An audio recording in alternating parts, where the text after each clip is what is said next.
Well, this is where Sideways told me to meet. I don't see him. Yeah, I should check that card again. It says, LOL Fire XD, you suck, LMAO, whatever that means. If you wanna find me, come to Africa, go to this cliff, and jump off. I don't know if he means like, actually jump off the cliff because there's like a pool at the bottom which I can jump safely in, or a trampoline or whatever. Or he actually means it as a joke, as in LOL kill yourself. You know what I mean? You really think so? Well, lucky for us, I brought an expert at cliff jumping. Hey, Cliff Jumper. So, your name's Cliff Jumper, so I'm assuming you have experience with jumping cliffs. So, can you jump off the cliff for us? I didn't mean kill yourself, I mean as in really jump the cliff. You do know, my name's Cliff Jumper. That doesn't actually mean perfect. Okay, come on.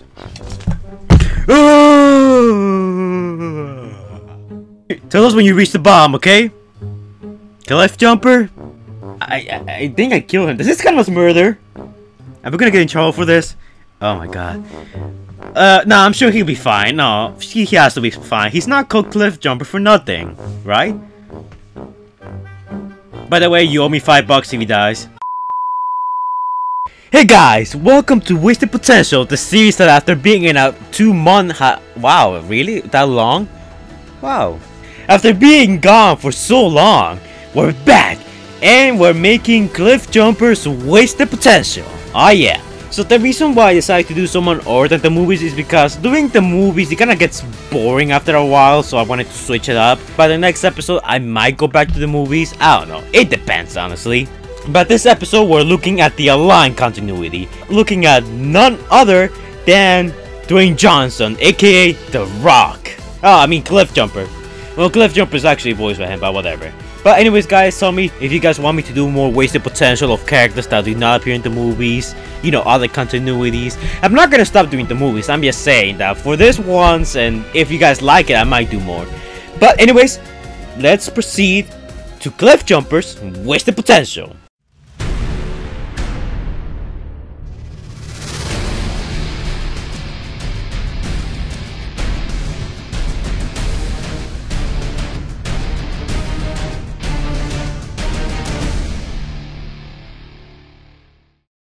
So usually in this section I cover how the movies handle him, but this time we're gonna go how the show handle him.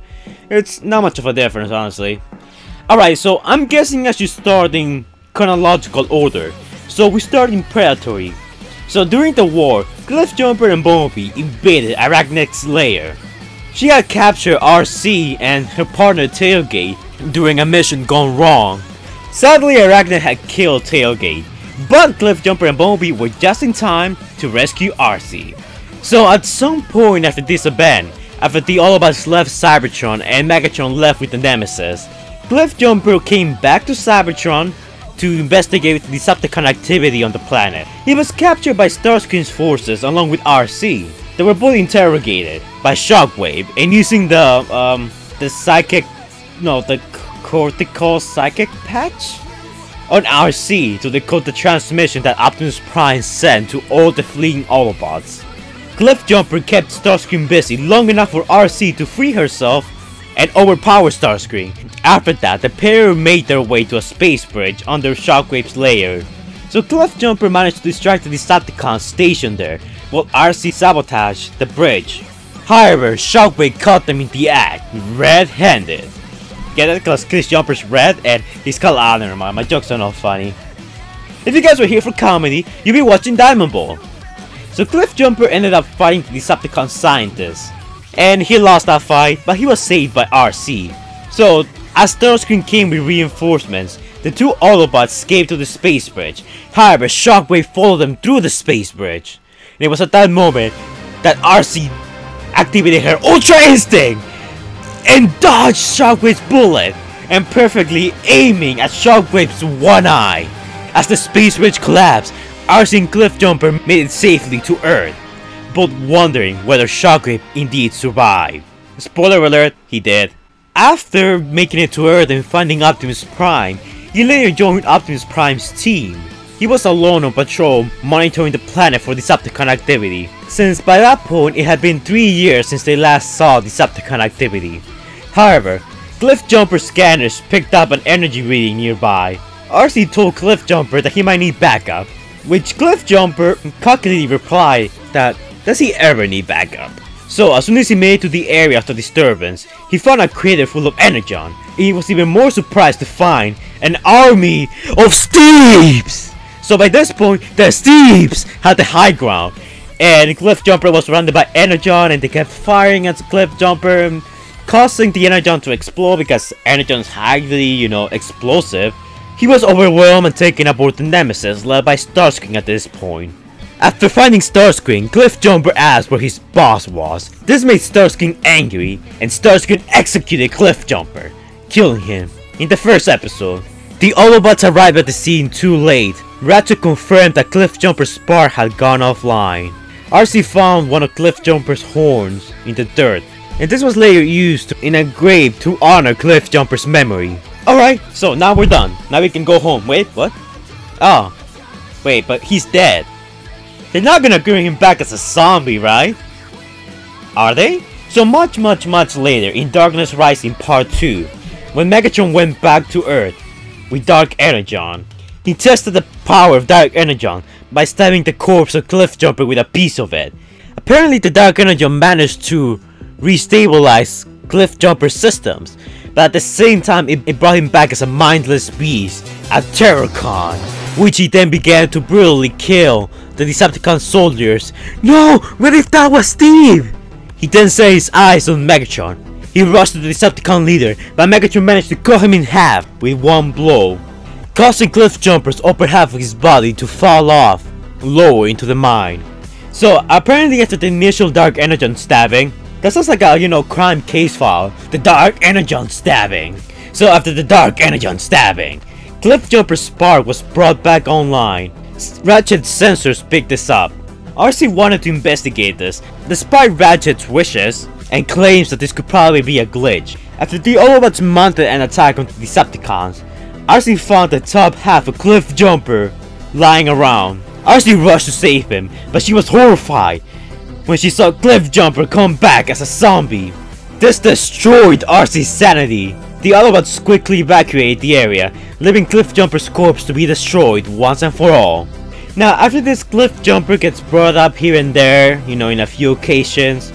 But something that a lot of people have seemed to miss is that Cliffjumper's, memorial was on top of the Autobot base. And in Darkest Hour, when the Nemesis went on to destroy the Autobot's base, it also destroyed the memorial and the last remaining piece of Cliffjumper. Yeah, even in death, he doesn't get a break. Like, his corpse doesn't get a break. It has to get blown up, revived as a zombie, blown up some more, and the last piece, which is his horn, has to be, destroyed, disintegrated for good measure.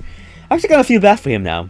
Now, strangely enough, this doesn't end here. Yes, I know, he's dead, he died a long time ago. But it doesn't end here. In Robots in Disguise, he's blacklisted as one of the Autobots associated with Optimus Prime by the High Council. Now, this is extremely weird for two reasons. Number one, he's dead. Why would you blacklist a dead guy? Unless you are saying that, oh no, everyone who followed Optimus Prime back in the day, they're a criminal. Or number two, Cliffjumper could still be alive, which is extremely, weird, and I don't think that's the case.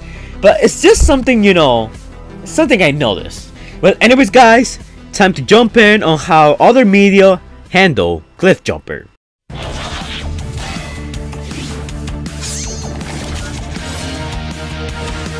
So we're gonna start with the light novel. So in the light novels, he and Ultra Magnus' records escorted Optimus Prime, Bumblebee, and Jetfire to the Well of Allsparks, where they made the journey to purge Cybertron's core of Dark Energon.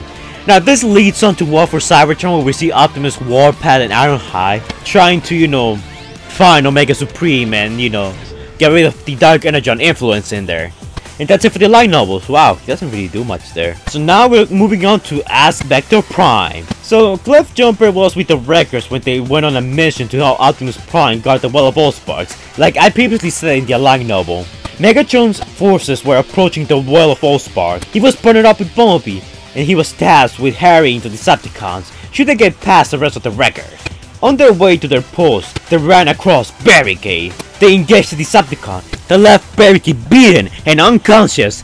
Oh my god, Barricade, are you kidding me? If you don't disappear in the movies, you are getting beaten up, being left unconscious, being left behind. I'm starting to, rethink my favorite Decepticon placements right about now.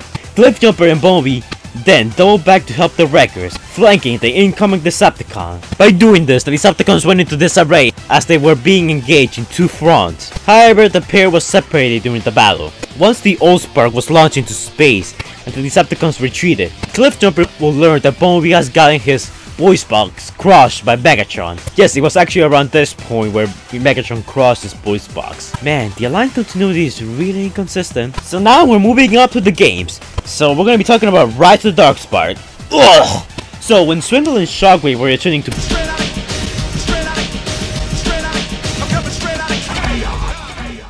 with the Darkspark in hand, Cliffjumper led a strike force of Autobots to intercept them. Unfortunately, he wasn't able to do so, and he reported back to Optimus as they were making their way back to Optimus told Cliffjumper not to worry, that his efforts had bought him enough time to make preparations. Cliffjumper later tried to redeem his usefulness when the Decepticon Bruticus was rampaging the Autobot forces on the entrance to Cliffjumper jumped! Oh, I see what you did there! On top of Bruticus, and attempted to use a death pack to force the Combiner to decombine? Is that even a word? But he was crushed against the wall. Bruticus then took Cliffjumper's unconscious body and used it as a bargaining chip to the Autobots. Oh, little spies, we blew up the Cliffjumper. And then Jazz agreed to let them head into Kaon if they let Cliffjumper go. Which the Decepticons obviously didn't, honor the part of the deal, and Jazz, what did you really expect there? So Cliffjumper was taken prisoner, but he was later rescued by Optimus Prime and Jazz. However, he was in bad shape, so Jazz had to evacuate Cliffjumper out of Kaon. And that's it for Rise of the Darkspark. Now we're moving to an actual game that's actually good. Follow Cybertron! So, after Grimlock went missing from his post, Optimus Prime met Cliffjumper and Jazz in the armory. Optimus informed them that Grimlock had left his post and that they needed to go and find him. His last known location was in the Sea of Rust, which Cliffjumper and Jazz quickly took up a ship and head on to look for Grimlock. So on his way, Cliffjumper ended up facing hordes of Insecticons that poured out from the pit. He was about to be overwhelmed if it wasn't for Jazz, who showed up in the nick of time, saving his life. Man, Cliffjumper needs to be constantly saved. Months later, they found an Energon lake, and they deduced that this was the last Energon reserve on the planet. Now this is crucial because at this point the Autobots are basically out of Energon, and in Cybertron there's no more Energon because the planet's dying. It was there where they found Shockwave's space bridge. Now this is an experimental space bridge, it's not like the ones we see on Transformers Prime. This was like an early model, if you could say. So Jazz and Cliffjumper infiltrate the facility, eventually fighting Shockwave. So Cliffjumper tried to sneak up behind Shockwave, but Shockwave managed to overpower Cliffjumper. Oh my god, Cliffjumper, are you serious? And he ended up being trapped in a force field, while Jazz faced a swarm of Insecticons all by himself. However, Cliffjumper made himself useful for once and reversed the flow of toxic waste into the facility, causing the facility to collapse and at the same time getting rid of the force field. He and Jazz escaped just in time as the facility was exploding, after being picked up by Sideswipe on their ship. They reported the Energon Lake back to Optimus Prime, which Optimus then ordered for an Energon transport to be sent to collect as much Energon as they could, because they will need it to finish up the arc. So yeah, so that's it for the novels and the games. Now we'll move on to how would I have handled Cliffjumper.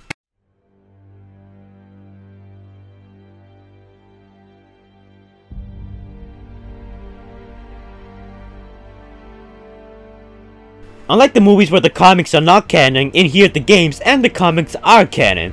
So I'm going to be talking about how I would have handled Cliffjumper in each one of those situations.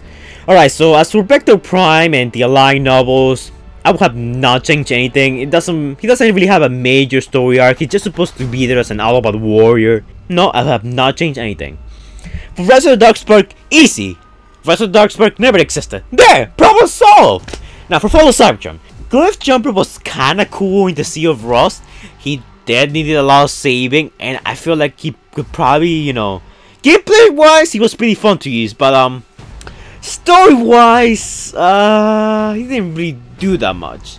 I would have had Cliffjumper and Jazz engage Shockwave, as a team instead of, you know, Shockwave just running away and having his Insecticons do the job. Have like a small skirmish with Shockwave.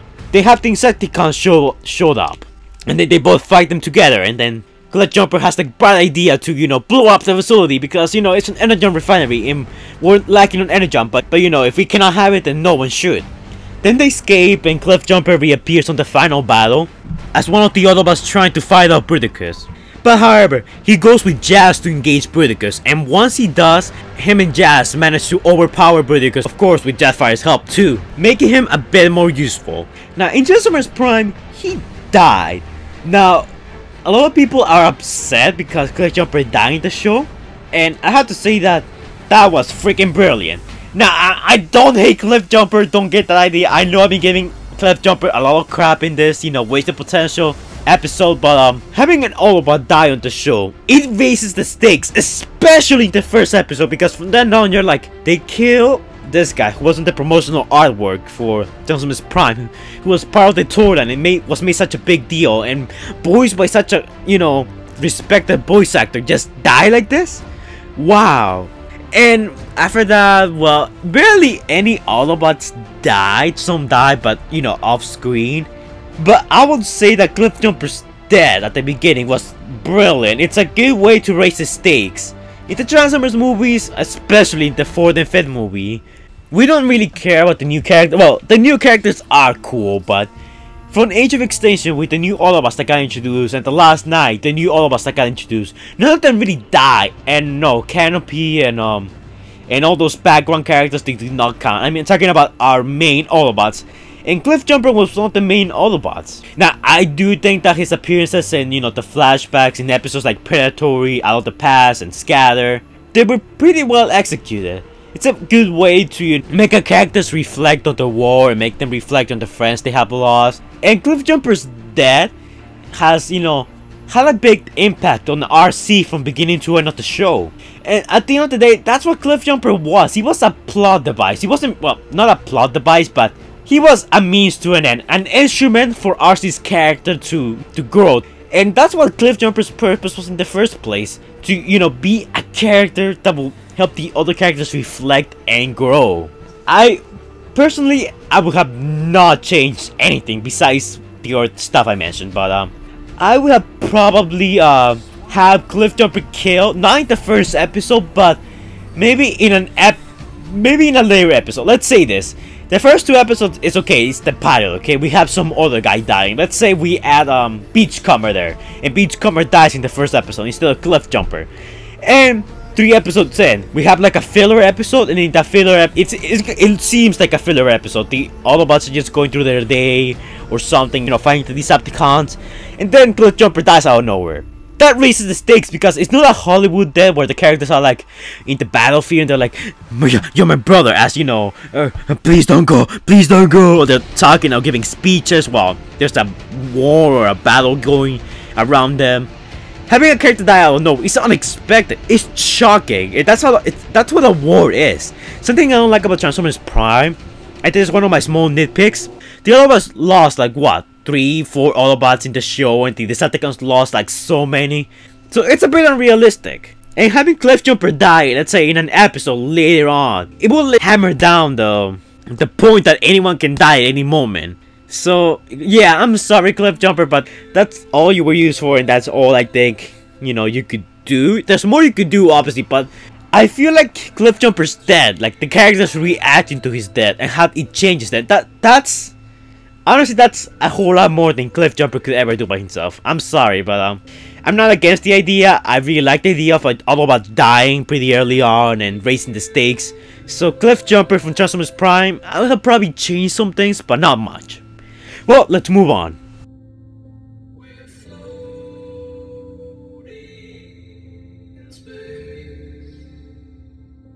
So as for the wasted potential scale, this is kind of a weird one because should I put Cliffjumper with the guys from the movie, or should I put him in on his own chart with Transformers Prime characters? Let me know down below. But just, you know, for comparison's sake, I'm gonna compare him to all the other movie characters. So Cliffjumper, I feel like he fulfilled his purpose. He didn't do much to the Align continuity, but I felt that he shined in Transformers Prime, even though he died. Because his main purpose was to die, to help the other characters grow, to give us a sense of danger that anyone can die at any moment. Even though, you know, barely any characters die from then on, it was still like a constant feel, like a constant danger. Like back in your mind, you were like, they kept Cliffjumper in the first episode, so anything could happen at this point. Like really, we could probably just have a random episode and someone dies. And I wish that would have been done, like have another character besides Cliffjumper die in the first episode, and then have Cliffjumper die a couple episodes later on. As in, the Autobots were in a raid until I guess the Decepticons, and the raid went wrong, and Cliffjumper ended up dying out of nowhere. Now that raises the stakes a whole lot more, in my opinion. But for the most part, and you know, still keep the Dark Energy on subplot, of course. But I still feel like Cliffjumper did serve his purpose, and for the most part, he wasn't that wasted. Well, he kind of was a little wasted since he died so early on, but his death had meaning, and that's the thing with a lot of these characters here. Like, a lot of them were just there for show, or they didn't have any meaning. Arcee, she was there for show. Shockwave, he was there for show. Soundwave, he was there for the Decepticons to have a tactical edge, but we never really see him do much. Devastator, he was there for show. The Twins, kid appeal characters. Last Night Decepticons there for show. Yo, plot device. Brawl for show. Dino for show. Wheeljack for show. Infernicus for show. Blackout and Bone Crusher. Well, Blackout kind of had a purpose to make the Decepticons intimidating, and just a sacrifice changed the humans, and that's why I had them so long on the list, because not only were they cool characters, but they had meaning. They had a reason to be there. Cliffjumper, he died, but his death had meaning. He had a reason to be there. And sure, I would have loved to see more from Cliffjumper. And being voiced by The Rock, it's already pretty cool and a plus in my book.